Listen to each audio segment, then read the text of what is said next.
This is Newsday on the BBC. I'm Rico Hizon in Singapore. The headlines. John Bolton is set to become the next U.S. National Security Advisor, but what will the hardliner bring to the White House?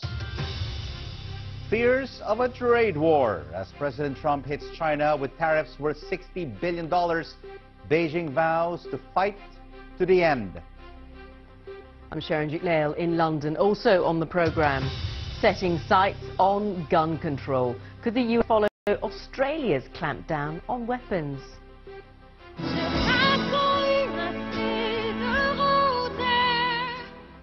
And from darkness into the spotlight, how a blind singer overcame adversity to hit a high note. Live from our studios in Singapore and London. This is BBC World News. It's Newsday. Glad you could join us. It's 1 in the morning in London, 9 a.m. here in Singapore, and 9 in the evening in Washington, D.C., where President Trump has just named John Bolton as his new National Security Advisor. He'll replace General H.R. McMaster in the latest change of personnel at the White House. Mr. Bolton will be the third National Security Advisor in 14 months. He's a hardliner and a former U.S. ambassador and will take on the post next month. Let's get the latest from Washington. Here's our correspondent, Chris Buckler. Well, for weeks now, there's been speculation that H.R. McMaster was on his way out of the White House, and so it has come to pass. The latest high-profile figure to go as a result of President Trump's own view that he's not been surrounded by the people that he wants necessarily in these positions. And that is certainly true when it comes to the position of National Security Advisor. He had clashed with H.R. McMaster over the months that he has been in place, and indeed, although he's given a warm tribute to him, he has had moments when he has been less than favourable towards H.R. McMaster. For example, he was openly critical whenever H.R. McMaster suggested that there was evidence that Russia had interfered in the 2016 general election. But I really think what you're seeing here at the White House is a changing of the guard when it comes to foreign policy, because only a matter of 10 days ago, we had Rex Tillerson replaced as Secretary of State by the CIA Director Mike Pompeo. We now have H.R. McMaster being replaced by John Bolton. They are both figures who think more along Donald Trump's line, particularly if you take a look at Ambassador Bolton. He is someone who's regarded as a hawk, a hardliner, somebody from the Bush era, and who's been very critical of Iran and North Korea. And many people know who John Bolton is, Chris, in the international community, because he was a former U.S. ambassador to the United Nations. That's absolutely correct. He's also somebody who has been outspoken over the years, and he's well known as well in America, not least because he is a media commentator. He pops up, for example, on Fox News quite regularly, and indeed he's been on Fox News within the past hour or so discussing what he intends to do as National Security Advisor. Now, perhaps what's key here is that he said what he has said in the past is in the past. He's focused on the now. He was very critical of recent leaks that have come out of the National Security Office. For example, those leaks that apparently President Trump was not to congratulate Vladimir Putin on his election as Russian president, which of course President Trump ignored. He said that those kind of leaks are unacceptable and that the president was just being polite. So you are seeing somebody who is going to, I think, try and align himself with President Trump, very much try to be on President Trump's page. But you've also got to marry up the idea that what he has said in the past, although he wants to leave that behind, has been extremely hardline. That's particularly true when it comes to the likes of Iran, but particularly North Korea, who he'd suggested military action against. Now that is an interesting stance for the National Security Advisor, given the change in tone we've seen over the past couple of weeks, with this planned summit between President Trump and North Korean leader Kim Jong-un potentially on the horizon. Chris Buckler there in Washington, D.C., and we'll have more on this story in a few minutes' time. Now, US President Trump has also announced plans for $60 billion worth of tariffs on China, moving the prospect of a trade war between the world's two largest economies one step closer. Now, his move prompted a swift response from China. Beijing forcefully denounced the tariffs, saying it will defend its own legitimate interests with all necessary measures. Our correspondent Stephen McDonnell has the latest. Well, actually, we do have some ideas of what China is threatening already. And I can tell you later today it will be a very crowded briefing at the Foreign Ministry in the coming hours, because the world will be waiting to hear what China is going to do regarding both the new appointment of Donald Trump's National Security Advisor and also these tariffs being levelled directly at China. But we have in a statement from the Commerce Ministry here saying that China intends to suspend equal concessions and other obligations to the US in accordance with the relevant provisions of the World Trade Organization agreement. So they're saying the minute these tariffs click in, we are going to retaliate. And what they're suggesting they're looking at is fruit, nuts, wine, American ginseng and steel pipes. Now you can imagine with some of those provisions, for example, wine, fruit, nuts, ginseng, who is that going to hit really hard in the US? Well, farmers who voted for Donald Trump. But I should add, this is just a shot across the bow from China. If they really wanted to go hard, they know what they've got up their sleeve. Boeing aircraft, Caterpillar heavy vehicles, Apple computers. These are the things, if China really wanted to hurt the US, it would slap a tariff on. And so there are those who are worried that we are looking at some type of trade war unfolding here. To me earlier, also making news today, an EU summit in Brussels has agreed with the British Prime Minister that Russia was highly likely to be responsible for the nerve agent attack on a former spy. Now, Russia continues to deny any involvement in the attack, but the EU leaders said there was no other plausible explanation.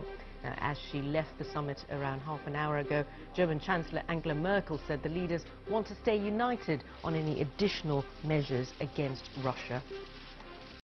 Yes, we've had a very full discussion on Russia at this EU Council, and I welcome the fact that the EU Council has agreed with the United Kingdom government's assessment that it is highly likely that Russia was responsible for the attempted murder that took place on the streets of Salisbury, and that there is no plausible alternative explanation. The threat that Russia poses respects no borders, and it is a threat to our values, and it is right that here in the EU Council we are standing together to uphold those values. And I'm going to be back here tomorrow morning at the EU Council when we have a very important discussion on trade. At least 13 people have been killed in a huge blaze in Vietnam. Fire engulfed the Carina apartment block in Ho Chi Minh City, and the emergency services say many residents remain trapped inside. Former South Korean President Lee Myung-bak has been arrested on charges of bribery, embezzlement and misuse of power. Mr. Lee has been accused of taking millions of dollars in bribes and amassing a slush fund of more than $30 million. He denies the allegations, saying they are politically motivated. Now, tests have confirmed that this small 15-centimetre long skeleton is not, as many believed, an alien, discovered intact in Chile's Atacama Desert in 2003. It's actually unusual physical features led to lots of speculation it was the remains of an extraterrestrial, but DNA tests now confirm it belonged to a newborn indigenous girl with genetic mutations.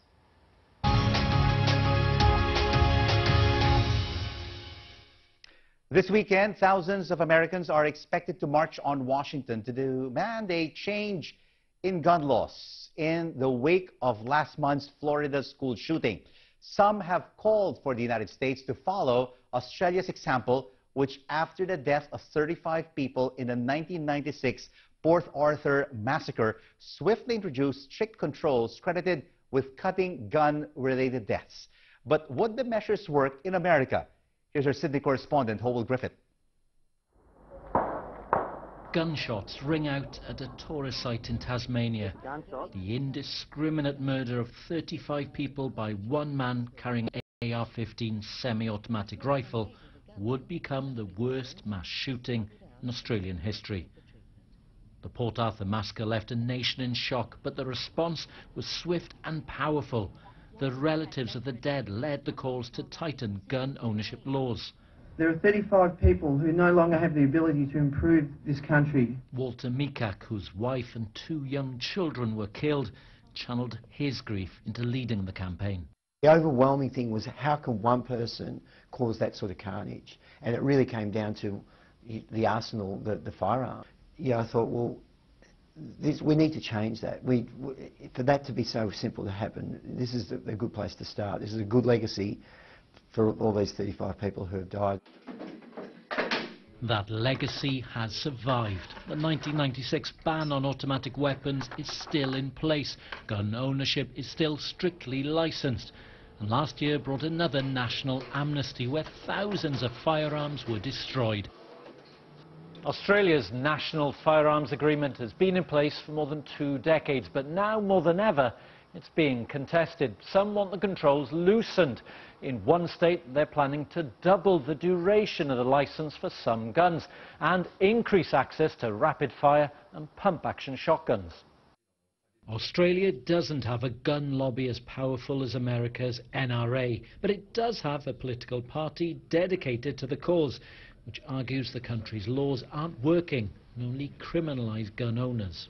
The Port Arthur laws simply do not address, and never were attempted to address, the issues of criminal use of firearms. It was all about getting at people like me and nearly 1 million other Australians around Australia. Australia's gun laws and amnesties are credited with preventing mass shootings. But would they work in the United States? America doesn't have a chance of enforcing this. Let's face it, what our Prime Minister did was confiscation of private property under threat of going to jail. Now, that's not the American way. After years of campaigning in Australia, Walter Mikak recognises change is unlikely to come quickly in America, but he believes there is now hope it will eventually follow in the same direction. Hywel Griffith, BBC News, Sydney. Well, back now to our top story and the naming of John Bolton by President Trump as the new National Security Advisor. We can get some analysis from Harry Kazianis, who is the Director of Defense Studies at the Center for National Interest. He's in Washington. So, Harry, what do we know about John Bolton's style and whether he'll get on with President Trump? Well, I think it's pretty clear that John Bolton is seen in most quarters as a very hawkish person when it comes to foreign policy.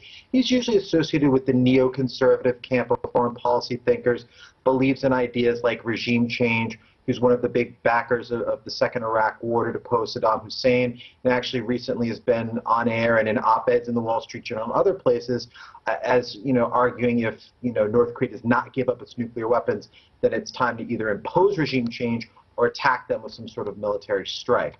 But this has been expected for a while. In fact, today here in D.C., a lot of foreign policy scholars were passing around pictures of John Bolton going into the Oval Office. So this had been building all day, and actually for a few months, to be honest.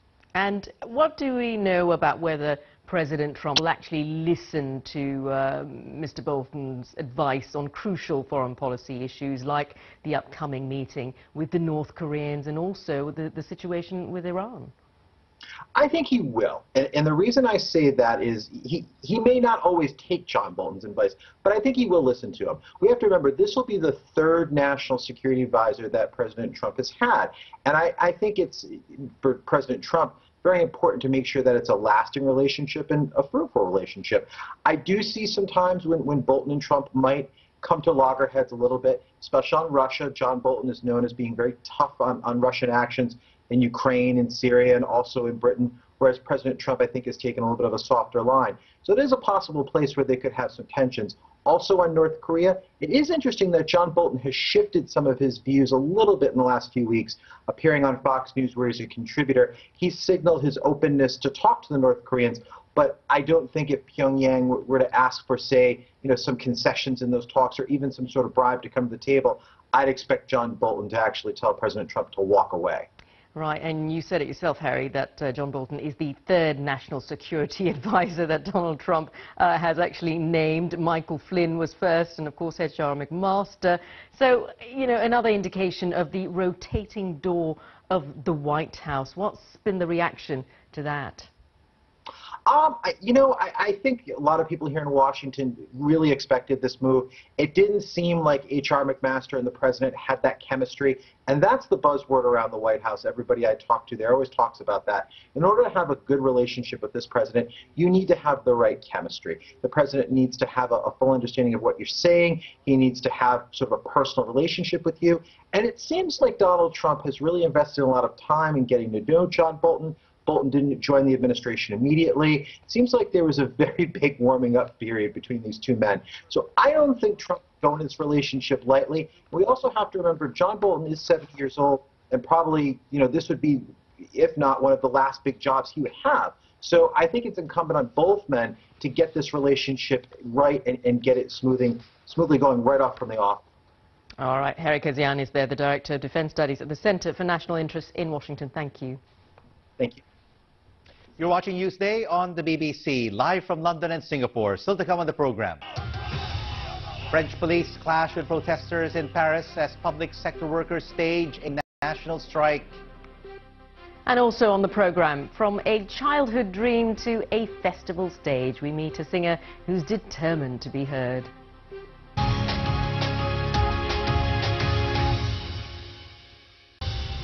Glad you're staying with us. You're watching Newsday on the BBC. I'm Rico Hizon in Singapore. And I'm Sharon Jitlale in London. Our top stories. Trump replaces U.S. National Security Advisor H.R. McMaster with Bush-era defense hawk John Bolton. The U.S. president has initiated punitive measures against China in retaliation for what he calls the theft of intellectual property. Let's now take a look at some of the front pages from around the world, and we start off with the front page of the China Daily, and it is reporting that self-driving cars are about to hit the roads of the nation's capital, Beijing. The internet giant Baidu has obtained a license to test their autonomous cars so they could be cruising into people's lives faster than expected. Turning now the page to the South China Morning Post of Hong Kong, and it is reporting that 1 in 7 people living in the territory is a millionaire. That number is up 15% from a year earlier. Apparently, the surge in big earners is fueled by booming stock and property markets. And finally, you have the front page of the international edition of the Japan Times, and it features snaps of people who are really rocking the runway. Take a look at this photograph. These models were strutting their wares as part of the Tokyo Fashion Week. The event gives top Japanese designers a chance to showcase their latest designs. Now, French police have clashed with protesters in Paris as public sector workers across the country went on strike. They are reacting against President Emmanuel Macron's plans to cut jobs and benefits. Lucy Williamson has more. The old ways are often cherished in France. That goes for protests as much as for job contracts. Firecrackers, union flags, a few favourite chants. They've stopped the march of change before, but are they a match for France's newest president? Emmanuel Macron wants to be the one who succeeds in breaking the rail unions. It's one of the last strong union bastions, so for him that would be a real victory. Macron is destroying an entire social system, whether it's social security, pensions, the rail service or the hospitals. He's destroying all the rights our predecessors won, and we have to fight against that. The march drew teachers, air traffic controllers, hospital staff, all protesting against reforms that will mean fewer jobs, fewer benefits and more flexibility. But it's France's railway workers that are seen as the real challenge. Reforming the railways is President Macron's biggest test so far, but this is more than a row about pay, pensions and job security. It's an argument about long-established values and expectations that don't fit with Mr. Macron's plan for France. Conditions for France's train drivers have barely changed in half a century. It's a job for life, with retirement at 52. The National Rail Company has promised months of rolling strikes to protect those benefits. But President Macron has staked his presidency on reforming the economy. And when it comes to the railways, opinion polls suggest that 2/3 of French voters agree with him. Lucy Williamson, BBC News, Paris. Alianette Coldfire started singing as a child. Most people who dream of becoming performers come across challenges along the way. But Alianette faced an extra one, being blind. But this never stopped her from pursuing what she wanted to do. The vocalist from the Philippines learned French in just 3 years and even came third in a national television talent contest in France. She's in Singapore this week for the True Colors Festival involving artists with disabilities. And she joined me earlier. First, let's hear her singing one of her own songs that she wrote in French.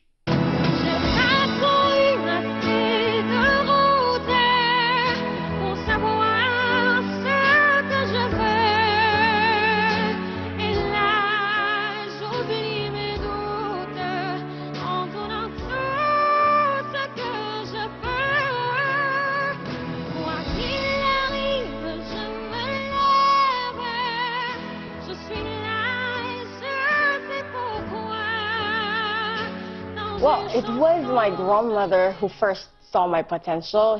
She noticed that at the age of 2, I could already mumble songs, simple tunes like Happy Birthday and some Filipino folk songs. So, I like that song, Happy Birthday. yeah. Oh, yeah. I understand that it's your birthday today, so I have to give you a special treat by singing you the birthday song. But of course, what we have to really start off with, Alianette, is that you became popular because of a viral video when you sang at a mall. And that has really opened a lot of doors for you. Yes, indeed. Like, it opened a lot of opportunities, and people got to discover that I could actually sing, because before that I was just a nobody. And how did you enter this talent competition in France? And you learned French in just a few years. Yeah. Well, my passion actually for the French language started when I heard Edith Piaf singing the song La Vie en Rose. And I said to myself that French had to be the next big thing in my life. I learned the language by talking to my friends online, and one of those friends actually convinced me to try my luck on a French TV show, and that's why I sent videos of me to the productions of Les France un Incroyable Talent, that's France's Got Talent. Can you sing a few lines from the Vie en Rose? Quand il me prend dans ses bras, il me parle tout va, je vois la vie en rose. Beautiful. Thank you. Oh, I'm just getting goosebumps just listening to you. Okay, what has been the reaction to your singing, particularly in the Philippines? Has there been any difficulty being blind, and have there been any challenges performing? Okay, so in the Philippines, generally, the public is very appreciative, but I'm just hoping that the media and people who are running the music industry try to focus on my singing ability and not necessarily on my disability. And for those with disabilities, they have to believe in themselves that they can really do it and overcome the challenges. And one of them, who has gained so much international success, is Andrea Bocelli. Yeah, he is one of my musical influences. Well, speaking earlier to Rico, she did go on to sing you happy birthday, Rico, so a happy birthday to you. And another celebration of sorts, Prince Harry and his American fiancée Meghan Markle have invited 600 guests to their wedding in May. The invitations were sent out this week. There will be a ceremony at St. George's Chapel, Windsor, followed by a lunchtime reception and a smaller event for 200 in the evening. Sharon, thank you so much for the birthday greeting, but I also wanted to find out from you, have you received your royal invitation? No, I don't think I'm likely to get one, Rico, and neither is anyone in the team here. But before we go, let's take a look at these pictures of a full pod of dolphins, and they're actually trapped when a harbour froze over in eastern Canada. The small community of Heart's Delight were worried for their safety, and some fast-thinking locals quickly came to the rescue using heavy machinery to break up the ice.